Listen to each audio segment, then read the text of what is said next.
미국 대통령 선거 결과가 발표가 됐습니다. 당선이 확정이 됐다고 오늘 점심때를 기점으로 해서 이런저런 기사들이 쏟아져 나온 걸 봤는데요. 그 바이든이라는 사람이 당선이 됐습니다. 미국 대통령이 당선되는데 우리랑 무슨 상관이냐? 근데 사실 상관이 좀 있습니다. 미국 대통령이 누가 당선이 되느냐에 따라서 연결되어 있는 전 세계 이런 국가들과의 관계가 어떻게 진행될지가 좀 예측이 되고 좀 방향이 달라질 수 있기 때문에 우리나라뿐 아니라 전 세계 국가가 다 관심을 가지고 보고 있는 상황입니다. 근데 뭐 미국 대통령 선거뿐 아니라 우리가 살아가는 데 있어서도 어떤 선택을 하느냐 아니면 어떤 결정이 나느냐에 따라서 인생의 방향이 바뀌어지기도 하고 또 살아가는 어떤 지역이 바뀌기도 하고 또 살아가는 모양이 완전히 바뀌어지기도 합니다.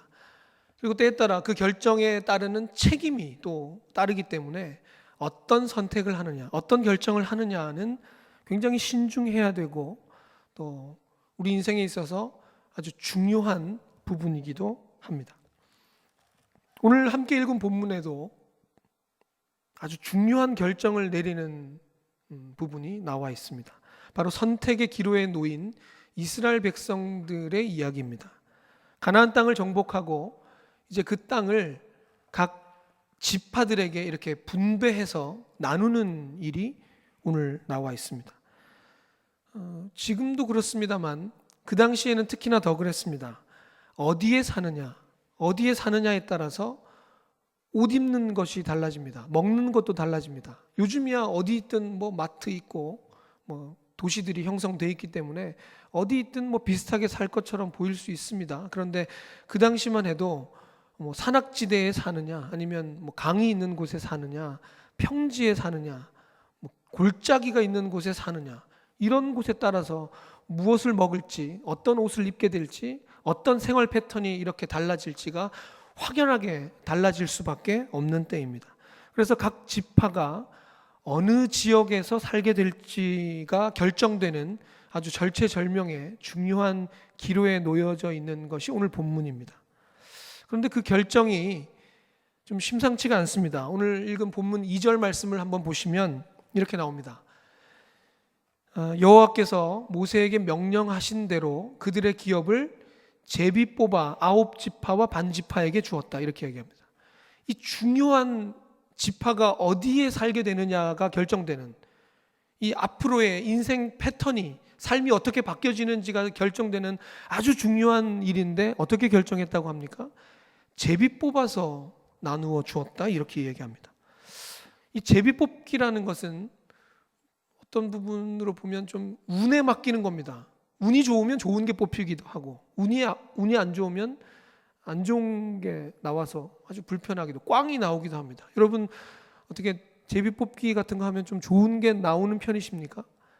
저는 제 인생 가운데 그렇게 이런 운이 좋아서 막 좋은 게 걸리고 뽑히고 한 거는 좀 없는 것 같습니다.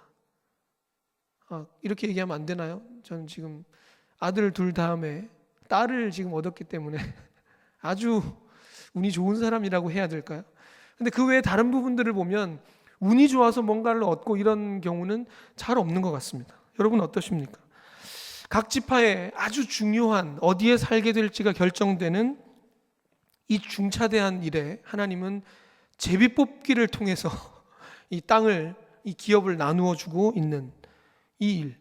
도대체 하나님은 왜 제비 뽑기를 통해서 이 기업을 이렇게 나눠 주시는가 의문이 들기도 했습니다. 그래서 오늘 설교 제목을 제비 뽑아 나눈 기업이라고 잡았습니다. 그래서 오늘 본문 말씀을 좀 확인해 보면서 하나님의 제비 뽑기의 의미가 무슨 의미가 있는가, 우리 신앙생활에도 어떻게 적용할 수 있을까를 돌아보면서 우리 신앙의 선택과 결정 한 번 더 고민해보고 또 새롭게 정리할 수 있는 시간이 되었으면 좋겠습니다. 먼저 하나님의 제비 뽑기에 담겨진 의미는 하나님을 향한 신뢰입니다. 하나님을 향한 신뢰. 아니 제비 뽑기 이 운에 맡기는 것 같은데 어떻게 신뢰가 이곳에 들어있을 수 있는가? 생각해 보면 하나님께서 만약에 제비뽑기가 아니라 각 지파를 지정해 주시면서 너는 이곳에 가서 살아, 너는 저 위에 가서 살아, 너는 이 밑에 가서 살아, 이렇게 지파별로 살 곳을 정해 주셨다면 어땠을까요? 여러분이 만약에 그 이스라엘 지파 중에 속해 있는 사람으로 하나님께서 어디 살지를 정해 주셨다면, 그러면 제비뽑기가 아니라 정해 주신 거라면 여러분 만족하실 수 있겠습니까? 생각해 볼 때 아마 이런 얘기들 나왔을 겁니다. 아마 우리는 왜 이렇게 산지에다가 보내주셨습니까? 산에 가라고 했을 때 어떤 사람은 우리는 강이 없습니다. 마실 물이 없으면 어떻게 살라는 이야기입니까?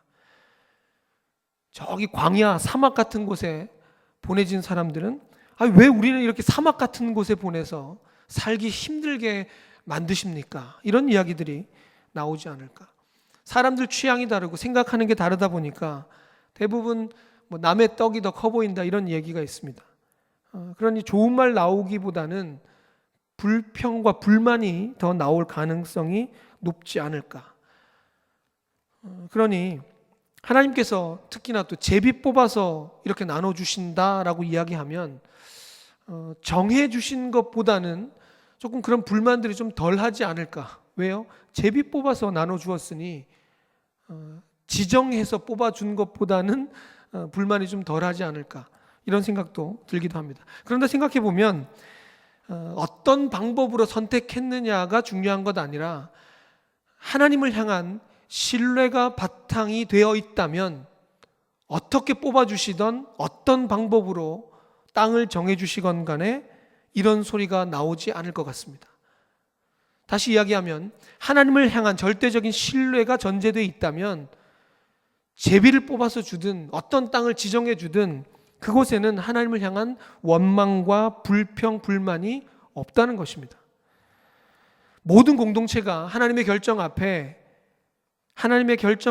온전히 순종하고 하나님을 신뢰함으로 하나님의 결정이 옳습니다 라고 인정하면서 하나님을 믿고 따른다면 하나님 주신 이 제비 뽑기에 불평이 있을 수가 없다는 것이죠. 실제로 오늘 본문 말씀 3절에도 보면 이런 내용이 나옵니다. 레위 자손들에게는 땅을 주지 않았습니다. 기업을 주지 않았습니다.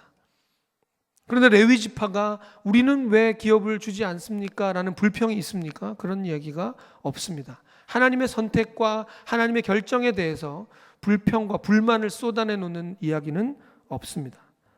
순종하고 하나님을 신뢰하며 하나님의 결정에 따를 준비가 된 사람들에게는 제비 뽑아 나누어 준 이 기업, 이 땅들이 은혜가 되고 감사가 된다는 사실입니다. 5절 말씀 마무리에도 이렇게 나옵니다. 이스라엘 자손이 여호와께서 모세에게 명령하신 것과 같이 행하여 그 땅을 나누었더라. 하나님께서 명령하신 대로 제비 뽑아 나누라 하셨으니 그 제사장을 중심으로 제비 뽑아 그 땅을 나누었다라는 것으로 말씀이 끝나고 있습니다. 무엇입니까? 왜 이 땅을 줬습니까? 왜 나는 이걸 줍니까? 저 사람은 이걸 주는데 나는 왜 이렇습니까? 이런 이야기 없이 하나님의 결정, 하나님의 선택에 절대적인 신뢰를 보내고 있다는 것입니다. 여러분의 삶은 어떻습니까? 하나님께서 결정해 주시고 하나님께서 선택해 주신 어쩌면 제비 뽑아 나누어 준 것 같은 여러분의 삶의 상황들을 여러분 신뢰함으로 하나님께서 이 상황을 나에게 주셨다라고 인정하면서 그 상황을 감사함으로 받아들이고 계십니까? 아니면 하나님 나는 왜 이렇습니까? 저 사람은 저것 주셨는데 나는 왜 이거 뽑아주셨습니까? 이런 이야기들로 불평을 쏟아내놓고 있지는 않으십니까? 하나님이 제비 뽑아 나눈 기업, 내게 주신 그 제비를 붙잡고 아멘 순종할 준비가 되셨습니까? 그것은 바로 하나님을 향한 절대적인 신뢰라는 겁니다. 여러분 혹시 여러분 입술 가운데 여러분의 상황을 붙잡고 왜 이렇습니까? 왜 이렇습니까? 나는 왜 이럴 수밖에 없습니까? 라고 이야기하는 소리가 먼저 나오고 있다면 여러분 마음 가운데 하나님을 향한 절대적인 신뢰가 없을 수 있다는 것 여러분 확인하셔야 됩니다. 여러분이 하나님을 정말 전적으로 신뢰하고 계신다면 여러분의 삶 가운데 어떤 상황이 펼쳐지건 간에 여러분은 감사하실 수 있습니다. 아멘 할 수 있습니다. 하나님 내게 이런 상황을 주시니 감사합니다라는 이야기가 먼저 나올 수 있다는 것입니다. 여러분, 감사를 먼저 이야기하고 계십니까? 아니면 불평과 원망이 내 입술 가운데 먼저 나오고 있습니까? 때로는 내 생각, 내 의, 내가 원하는 기대치들이 더 하나님보다 앞서서 하나님의 선택, 그 결정 나는 받아들일 수 없습니다. 나는 납득할 수 없습니다. 하나님 이러시면 안 되지 않습니까? 이렇게 이야기하고 있다면 그건 하나님을 향한 절대적인 신뢰가 우리 가운데 없다는 것입니다. 내가 생각할 때 좋으면 받아들이고 내가 생각할 때 별로면 하나님의 선택을 받아들일 수 없고, 이것이 과연 하나님을 향한 믿음, 우리가 정말 절대적인 신뢰로 우리가 하나님을 향해서 믿음을 드러내놓고 있는 삶인가, 우리를 돌아볼 수 있어야 할 것입니다. 하나님 가라 하시면 상황 환경 보지 않고 가는 겁니다. 아멘이십니까?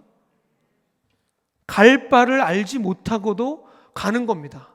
어디로 가야 할지 어떻게 해야 될지도 모르지만 하나님 가라 하시면 재고 따지고 하지 않고 아멘, 하나님 가라 하셨으니, 세상적으로 보면 야, 너 지금 갈 때가 아니야, 어디로 가야 될지도 모르고 지금 챙겨야 될 것, 붙잡아야 될 것, 지금 만들어 가야 될 것, 지금 가져야 될 것, 누려야 될 것들이 눈앞에 지금 막 보이고 있는데 어떻게 갈 수가 있느냐, 이렇게 이야기할지 모릅니다. 그러나 하나님께서 부르시면 상황 환경이 이렇다 저렇다 따질 것 아니라 가는 겁니다. 이게 바로 창세기에 나오는 아브라함의 이야기입니다. 자식도 없어 나이 많고 늙었는데 하늘에 셀 수 없는 별들을 하나님께서 보여주시면서 내 자손이 이와 같으리라. 지금 상황을 보면 나도 늙었고 아내도 늙었고 자식을 볼 만한 상황이 아닙니다. 상식적으로 이해가 되지 않습니다. 그런데 하나님은 뭇별을 보라, 이처럼 많은 별과 같은 자손을 너에게 주겠다. 아멘이 가능한가요? 저 둘째랑 지금 셋째 딸 8살 터울 차이가 나는데도 불가능한 일을 해는 것처럼 노산이라고 막 이렇게 얘기하는데, 권사님, 우리 이문식 장로님, 자손을 너에게 주겠다 하나님께서 그렇게 말씀하시면 아멘 할 수 있겠습니까? 이게 참 쉬운 문제가 아닙니다. 그런데 그 상식적으로 이해가 안 될 것 같은 이런 상황에서도 하나님 부르시면 아멘 할 수 있는 것, 이게 바로 제비 뽑아 나누어 주는 하나님의 그 기업 분배 앞에 믿음을 드러내야 할 우리의 자세라는 겁니다. 아브라함은 믿었습니다. 창세기 15장 6절은 그래서 이렇게 이야기합니다. 아브라함이 여호와를 믿으니 여호와께서 그를 의로 여기셨다, 이렇게 얘기합니다. 말도 안 되는 상황에 놓여 있지만 하나님을 향한 절대적인 그 신뢰를 드러낸 겁니다. 이게 바로 하나님께서 기뻐하시는, 하나님께서 기대하시는 믿음이라는 것입니다. 아브라함은 믿었습니다. 상황 환경 바라본 것 아니라 절대적으로 하나님을 신뢰했기에 그 결정에 아멘 한 것입니다. 이 신앙이 바로 제비 뽑아 나눈 기업에 담긴 의미입니다. 하나님 제비 뽑아 나눠주는 것처럼, 운에 맡기는 것처럼, 말이 안 되는 것처럼 일을 펼쳐 가시는 것처럼 보여도 그곳에 하나님을 향한 절대적인 신뢰를 바탕으로 하나님 믿습니다, 하나님 내 인생 책임지신다면, 지금 내 머리로 생각해보고 따져보면 이해가 안 되고 왜 이런 일들이 일어나는 것 같은가 싶지만 하나님께 내 인생 맡기면서 믿음으로 내 삶을 온전히 내어드리는 겁니다. 특히나 요즘이 더 그렇습니다. 코로나19로 인해서 세상이 왜 이렇게 돌아갑니까? 왜 내 삶이 이렇게 힘들고 어렵습니까? 이전에 경험해보지도 못했던 이런 답답함들이 내 삶 가운데 왜 이렇게 다가옵니까? 왜 이런 어려움의 시대를 살게 하셨습니까? 좀 좋은 시대를 뽑아서 좀 평안한 때에 나를 좀 살게 하실 수는 없었습니까? 운 없게 왜 이런 어려운 때를 살아가게 하십니까? 그러나 여러분 기억하십시오. 내게 주어진 이 삶의 상황 환경들이 운 좋지 않게, 운 나쁘게 어떤 안 좋은 상황들이 뽑혀서 나에게 온 것처럼 보일 수 있지만 그 또한 하나님께서 나를 지키시고 나를 인도해 가시는 하나님이라면 지금의 이런 상황 또한 하나님께서 하나님의 뜻 가운데 풀어가실 것이며 하나님께서 하실 일들을 나를 통해서 이루어 가기를 원하시고 계신다. 그렇게 하나님을 믿고 우리에게 주어진 상황을 받아들이고 믿음으로 수용하고 순종할 수 있는 우리 모두가 될 수 있었으면 좋겠습니다.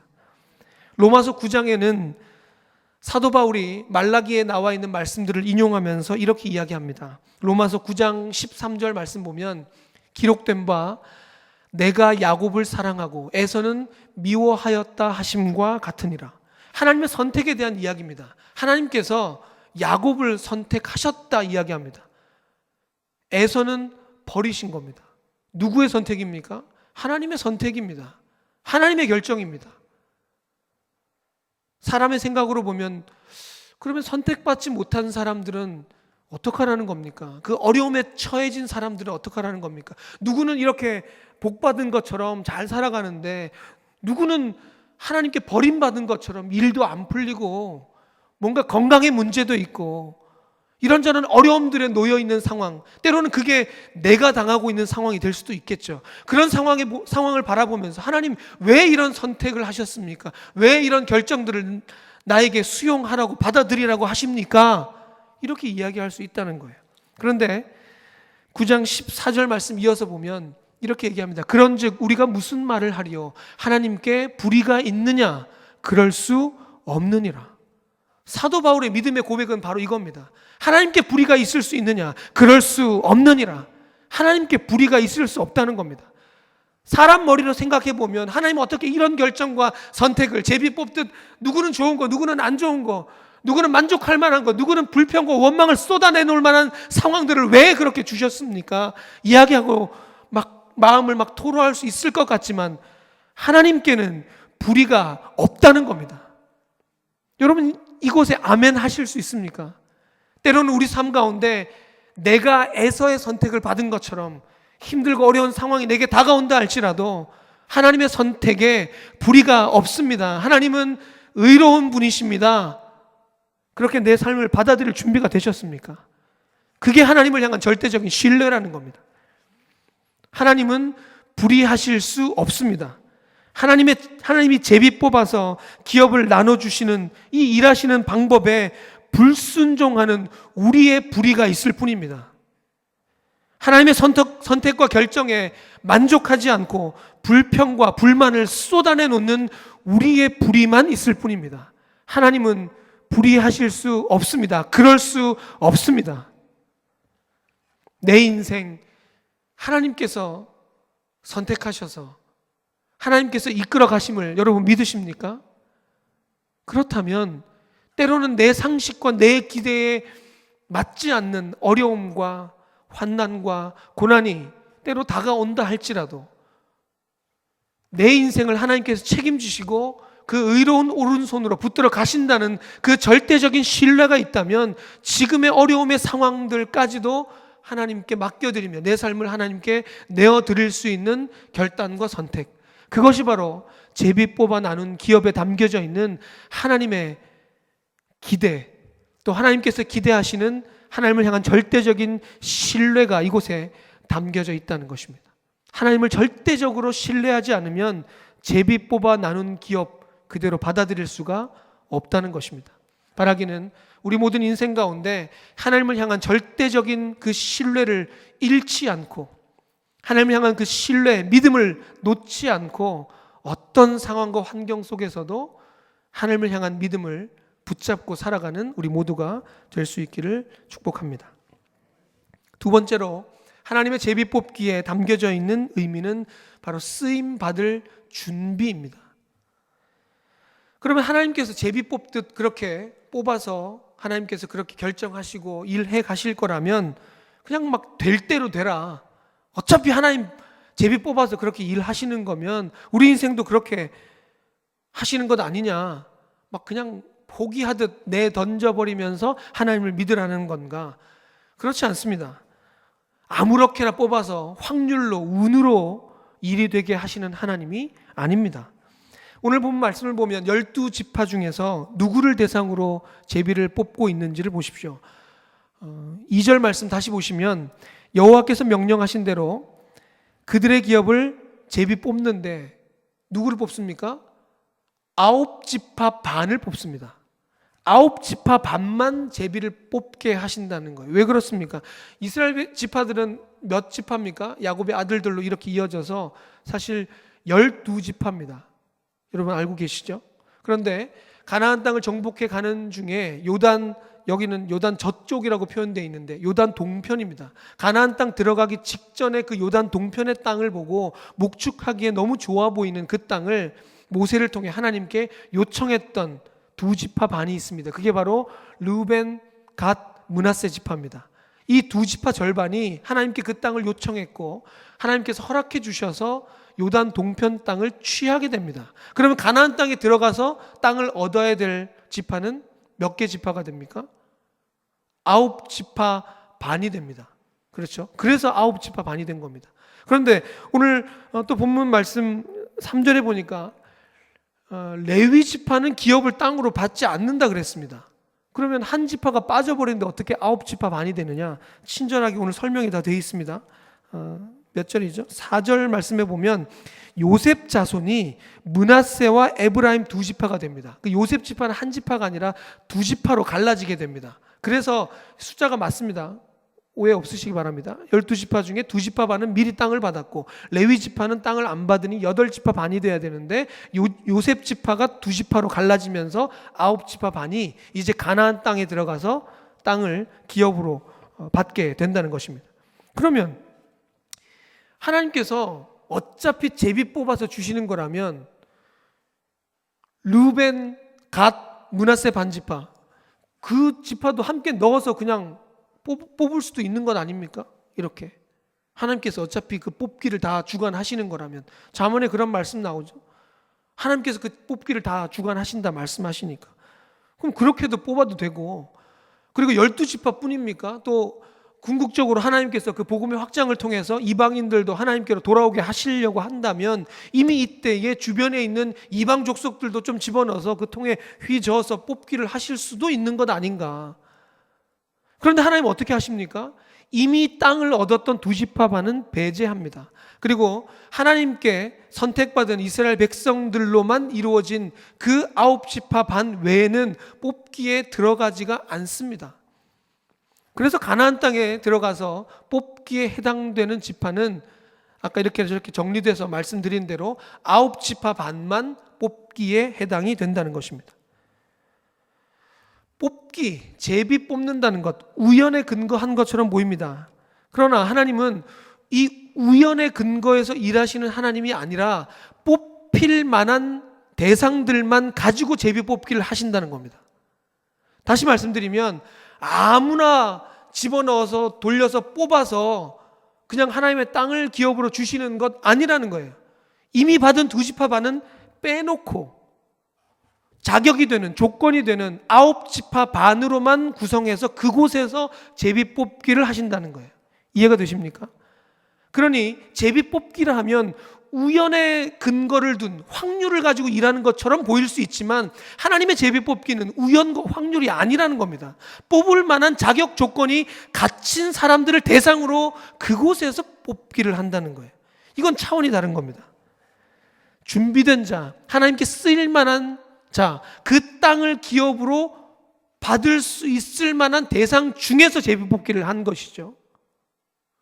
그래서 이게 좀 헷갈릴 수 있기 때문에 저는 말씀 거기가 생각났습니다. 사도행전 1장에 보면 이제 예수님의 제자 중 가룟 유다가 자살하고 새로운 사도 한 명을 뽑아야 되는 일이 초대교회에 있게 됩니다. 그때 사도 한 명을 세우는 일이 사도행전 1장에 가면 나오는데 나중에 한번 확인해 보시면 되는데요. 그런데 사도행전 1장 26절에 보면 이런 표현이 나옵니다. 뭐라고 나옵니까? 같이 읽어볼까요? 시작. 제비 뽑아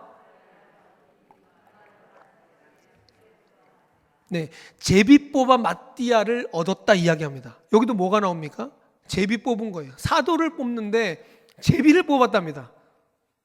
그러면 제비 뽑는 것 자체만 이야기하면 지금 이 12사도에 들어가는 그 중차대한 일을 맡아야 되는 그 사람을 지금 뭘로 뽑았다는 얘기입니까? 제비를 뽑았다. 이거 하나님 일하시는 게 왜 이렇게 우연과 확률에 근거해서 일하려고 하시나? 너무 쉽게 일하시는 것 아닌가? 이렇게 생각할 수 있지만 그렇지 않다는 거예요. 사도행전 1장 23절에 보면 이렇게 나옵니다. 이제 사도를 뽑기 위해서 사도가 될 만한 그 공동체 안에 사도가 될 만한 사람들이 여럿 있었겠죠. 여럿 있는 사람 중에 이런저런 자격들, 조건들 추려낸 것 같습니다. 정말 이 사람이 우리 공동체의 사도가 될 만한 사람인가, 인정받을 만한 일꾼인가 추려내고 구별하고 이런저런 자격 조건들을 따져서 2명을 추립니다. 그게 누구냐면 사도행전 1장 23절에 바사바라고도 불리는 유스도라고도 하는 요셉이라는 사람과 마띠아라는 사람, 이 두 사람이 최종 후보로 결정이 된 겁니다. 그래서 여러 사람들이 추천을 받기도 했겠지요. 사도가 될 만한 이 사람도 사도가 될 만합니다. 이 사람도. 왜냐하면 팔이 안으로 굽는다고 저도 추천을 할 만한 사람이 있으면 누구를 추천하겠습니까? 나랑 좀 이렇게 관계가 있는 사람 추천하고, 나는 안 그럴 것처럼 지금 저를 쳐다보시는데 사람 다 똑같습니다. 뭐라 할 것 아니라 내 사람이면 좋아 보이고 그냥 덮어줄만 한 일들로 보여지고 그런 거 아니겠습니까? 그것 때문에 싸우는 건 아닙니까? 정치 이런 하시는 분들도 보면 이쪽에서 보면 다 좋아 보이는데 반대쪽에서 보면 말도 안 되는 일들이 되어버리기도 하는 것. 그러니 이런저런 추천 받아서 여러 사람들이 뽑혔을 텐데 그 중에서도 누구나 인정할 만한, 누구에게나 인정받을 만한 사람 2사람이 최종적으로 추천이 됐습니다. 그게 바로 이 요셉과 마띠아입니다. 요셉과 마띠아, 요셉이 사도가 돼도 누구나 인정할 만한 사람입니다. 마띠아가 사도가 돼도 그 공동체 안에 누구나 인정할 만한 사람이 마띠아입니다. 이해가 되십니까? 누가 뽑혀도 이 사람은 사도로 인정받을 만한 사람으로 최종적으로 추천됐기 때문에 그 2사람을 놓고 제비를 뽑는 겁니다. 그러니 제비를 뽑았을 때 요셉이 뽑혀도 문제가 됩니까? 아니요.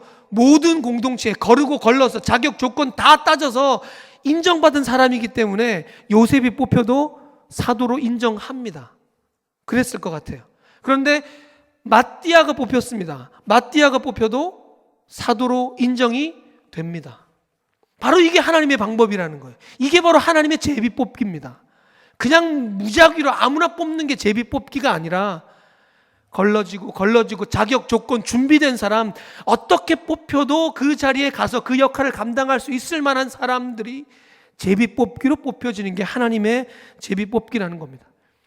지금 미국 대통령 바이든이 뽑혔는데 트럼프 쪽에서 가만히 있지 않을 것 같습니다. 소송을 걸고 난리가 납니다. 인정하지 않는다는 거예요. 왜 이런 일들이 일어납니까?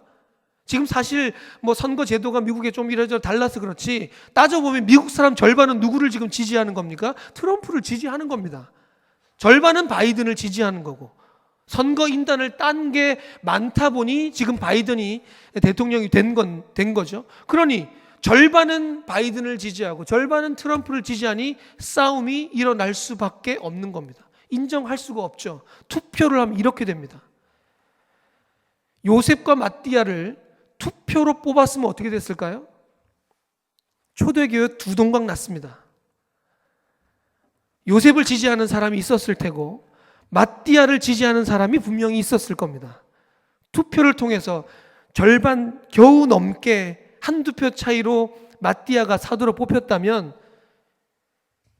어떻게 요셉이 사도가 안 될 수가 있어 하면서 요셉을 중심으로 새로운 어떤 당파가 만들어졌을지 모르겠습니다. 이건 제 상상입니다.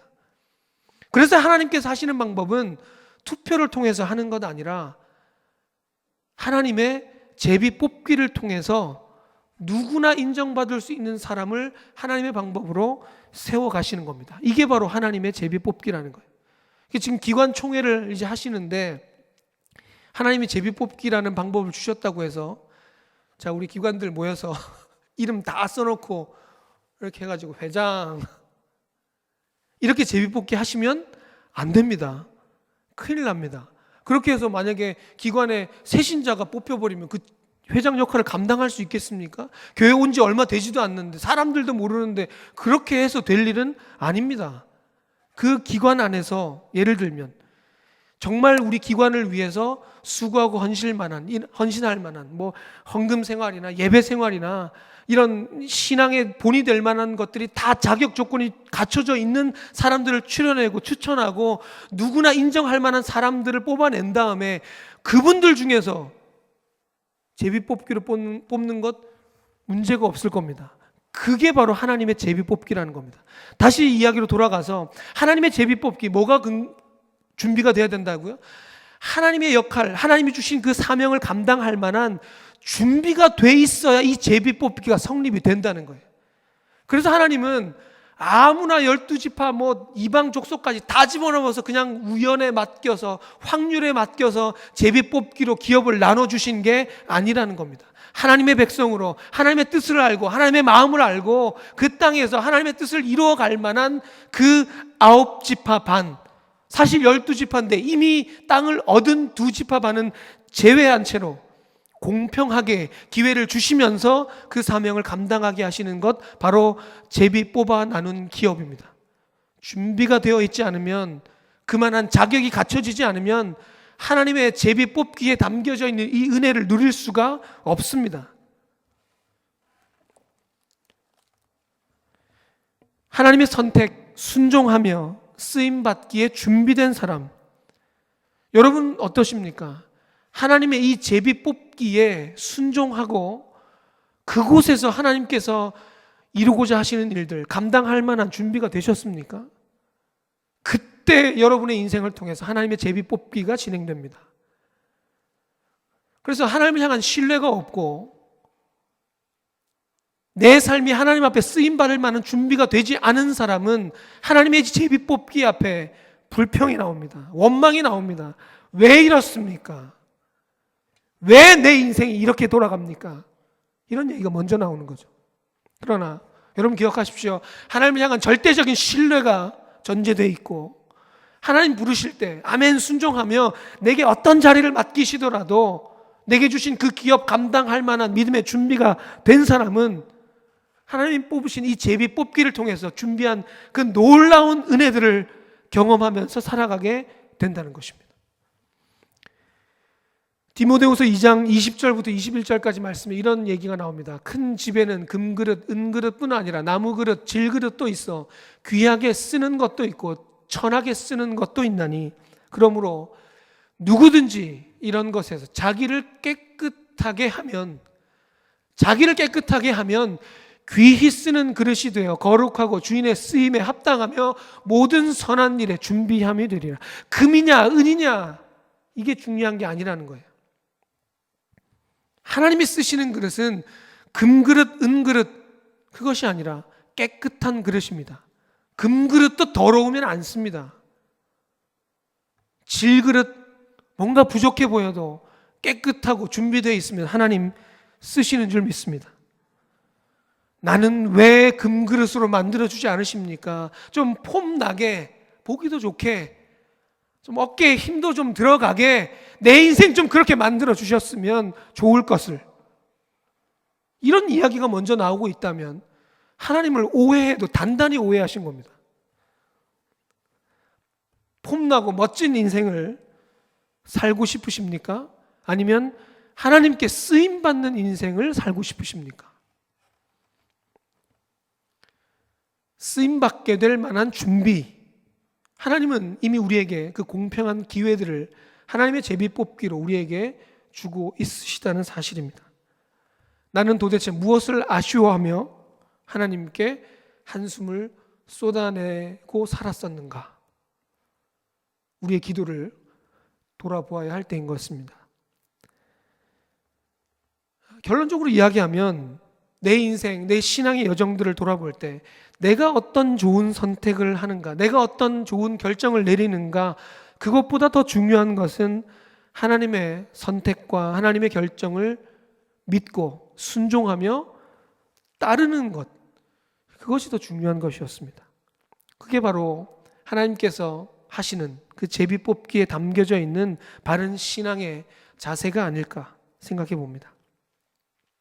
하나님의 선택 안에서 쓰임받을 준비를 하는 것이 더 중요한 일이었습니다. 나는 내가 살고 있는 이 시대 가운데, 또 내 삶의 상황, 환경 가운데, 내가 만나고 있는 이 사람들과의 만남 가운데 하나님의 뜻은 무엇인가? 이곳에서 하나님께서 어떤 일들을 하시려고 나를 이렇게 뽑아서 이곳에 두셨는가? 우리는 그것을 볼 수 있어야 한다는 겁니다. 하나님의 제비 뽑음을 받아들이는 믿음, 제비 뽑아 나누어 주신 기업, 그 일하심을 받아들이고 믿음으로 수용할 준비가 되어 있는가? 우리를 돌아보아야 할 것입니다. 말씀을 정리합니다. 오늘 본문 말씀을 통해서 이스라엘에게 제비 뽑아 기업을 나누어 주시는 모습을 보았습니다. 우연에 맡기듯이 제비 뽑아 일하시는 하나님이 아니라 하나님을 향한 절대적인 신뢰를 기대하시는 하나님이셨습니다. 하나님의 선택과 결정에 순종하는 믿음을 찾고 계시는 겁니다. 또한 준비된 자에게 공평하게 기회를 주시는 하나님이셨습니다. 아무나 막 제비 뽑으신 것이 아니라 준비된 자에게 그 제비 뽑음에 대한 기회를 주셨던 것이고, 그 안에 하나님께서 맡겨주시는 사명을 감당하기를 기대하시는 것입니다.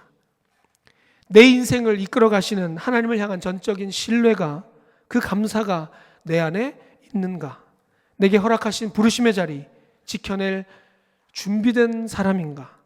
나를 돌아보며 코로나19 또 경제적인, 또 건강의 문제, 이런저런 내 기대에 차지 않는 내 주변의 상황, 환경 바라보면서 불평, 불만을 먼저 이야기하는 것 아니라 하나님 제비 뽑아 주신 내 기업, 하나님을 신뢰함으로 순종하고 받아들이며 사명 감당할 만한 준비된 사람에게 예비하신 풍성한 은혜를 기대하며 믿음의 걸음을 걸어가는 우리 모두가 되었으면 좋겠습니다.